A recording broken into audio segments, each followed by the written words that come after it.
Kuna tukio la wizi ambalo limetokea mjini Zanzibar. Kuna kijana ambaye aliingia kwenye nyumba ya ibada msikitini, alafu akenda akaiba mikoba ya watu wako ndani ya ibada. Yeye ameingia, ameenda kufanya tukio baya, tukio la wizi.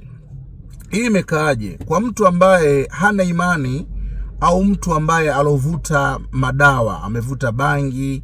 Lazima ili tukio haone tukio la kawaida kabisa. Ni kijana mdogo ambaye ukimwangalia umri wake ni mdogo. Picha za CCTV kamera ndo zimemnasa akionekana ni kweli ameingia msikitini na amefanya tukio la wizi. Ni kijana ambaye anajulikana mjini Zanzibar. Ni kijana ambaye ukimwangalia huwezi kumzania kama anaweza kufanya tukio kama hilo. Dunia sasa hivi imeharibika, vijana wetu wamekuwa ni waizi, vijana wetu wamekuwa wanafanya matukio ambayo hajui kama anafanya tukio hili. Vijana wetu wamekuwa wanafanya matukio ambayo mtu yeyote anapoangalia au kifikra ya kawaida unaona kabisa hili tukio haliko sawa. Ni tukio la wizi limetokea Zanzibar ambayo mimi nimeangalia, imenigusa sana. Yaani mimi binafsi nimenigusa sana, ni kwa sababu amefanya kitu kibaya. Kwenye nyumba za ibada ni sehemu naamini ya kwenda kufanya ibada. Kwa watu ambao wanafanya ibada, kwa watu ambao wanamwabudu Mungu, kwa watu ambao wanafanya mambo ambayo Mwenyezi Mungu ameridhia kuyafanya. Lakini kijana huyu amesubutu kuingia kwenye nyumba ya ibada na amekwenda kutekeleza tukio la wizi. Ina maana sio msikiti mmoja, kwa maelezo ya watu mbalimbali, sio tukio la mtu mmoja. Ni tukio ambalo limetokea sio tukio ambalo limetokea kwenye msikiti mmoja. Amefanya wizi kwenye misikiti mingi. Ameenda kufanya wizi na anaiba wakati watu wanafanya ibada. Yaani watu wanaswali, wameweka simu zao, wameweka mikoba yao, wameweka laptop zao. Mtu anavizia watu wako ndani ya rakaa, yeye anakuja kuiba, anachukua kila kitu aliyakuwa watu wako ndani ya ibada. Kwa hiyo haya ni malezi ya vijana ambao wanavuta bangi, vijana wanashauriana vibaya. Ugumu wa maisha unasababisha mpaka kijana aoni kwamba ameingia majukumu mabaya. Watu kwenye ibada, watu wanamwabudu Mungu, mtu anaiba kwa ajili ya kwenda kufanya mambo yake, kupata pesa. I think kitu kama hiko. Lakini ni tukio baya. Sasa kwa nini nimekuja kutaka kulizungumza hili tukio? Nimeliona kwenye mitandao ya kijamii lina headline sana. Watu wanalizungumzia sana kwenye social media mbalimbali. Na ambacho mmekiona hapo mbele ni tukio baya ambayo mtu yoyote mwenye akili timamu anapoangalia tukio anaona kabisa huyu kijana kufanya vizuri. Lakini kwa nini mimi chief nataka kuja kulizungumza hili tukio? Kwa nini nimeliona na nikasema nisikae kimya? Lengo kubwa ni kutaka kuja kulizungumza, kuja kuliongelea. Ni kwa sababu liko ndani ya jamii yetu, liko ndani ya maisha tunaoishi sisi, ambayo kila mmoja na imani yake. Kuna Wakristo, kuna Waislamu, wote tunamwabudu Mungu. Na tukio hili limetokea, si tukio la kusema kwamba unafurahi, unaona tukio zuri. Ni tukio baya ambalo kijana huyu amekosea, ameingia kwenye vita ambavyo vita hivi ni yeye baina yeye na Mungu. Watu wameingia kwa ajili ya kwenda kufanya ibada, wewe unaingia kwa ajili ya kwenda kuiba.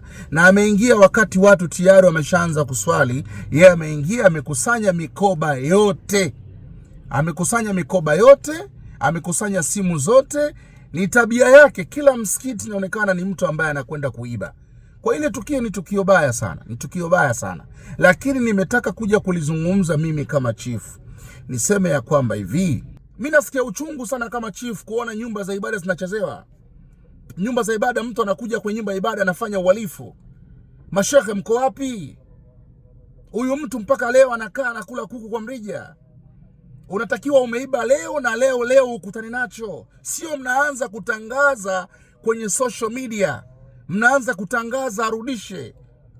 Mwizi unamtangazia arudishe. Atakiwa yeye awe mfano kwa watu wengine.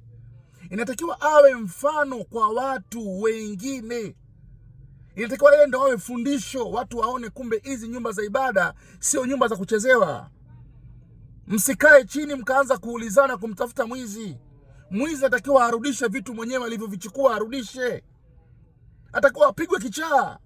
Inatakiwa apate matatizo ambayo mpaka familia yake ione kweli ameingia sehemu mbaya. Jamani, mashehe mko wapi? Wale mashehe wa zamani akina Muhammad Ayubu, akina Darweshi, wako wapi wale mashekhe? Sasa hivi hakuna mashekhe duniani. Sasa hivi hakuna mashekhe. Kuna mashekhe zamani ilikuwa ukifanya tukio leo na leo linakutokea. Mimi nafahamu kuna mashekhe walikuwa wana karama. Mashekhe walikuwa wana kubuli kubwa. Huwezi kuingia ukafanya ujinga kwenye nyumba za ibada. Huwezi ukaingia ukaanza kutukana mashekhe. Huwezi kuingia ukaanza kuibia watu misikitini. Mashekhe mko wapi? Mashekhe wale wakubwa, mashekhe wenye elimu za kidini mko wapi? Nyumba za ibada zinachezewa aliyakuwa nyie mashekhe mpo. Vitabu mnavijua, Al-Badri mnazijua, Saifu al-Khatibu mnazijua, upanga wenye kukata mnazijua, vitabu mbalimbali mnavijua. Msikae chini mkafanya mambo, mtu akapata tatizo mkakomesha hii kitu. Msikae chini mkafanya mambo mkakomesha haya matatizo. Watu watazoea. Watu wanashindwa kuja kuswali kwa sababu wanaona kabisa hakuna amani.